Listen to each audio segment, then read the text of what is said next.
কাজ শেষে নিজ ব্যবসা প্রতিষ্ঠান থেকে ফেরা হলো না ব্যবসায়ীর।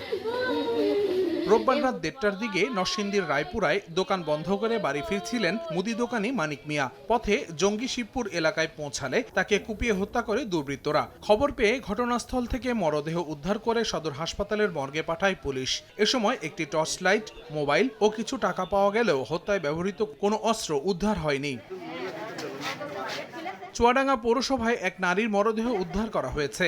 দক্ষিণ গোরস্থান পাড়ার একটি বাড়িতে ভাড়া থাকতেন গুলশানারা চমন নামে ওই নারী। দুপুরে তার কক্ষ থেকে দুর্গন্ধ পেয়ে বাড়ির বাসিন্দারা পুলিশে খবর দেয়। পরে পুলিশ এসে দরজা ভেঙে মেঝে থেকে অর্ধগলিত লাশ উদ্ধার করে। এদিকে গৃহবধূ আসমা হত্যার প্রতিবাদে পিরোজপুরে জেলা জজ আদালতের সামনে মানববন্ধন করেছেন স্বজন ও এলাকাবাসী। আহসানুল করিম, সময় সংবাদ।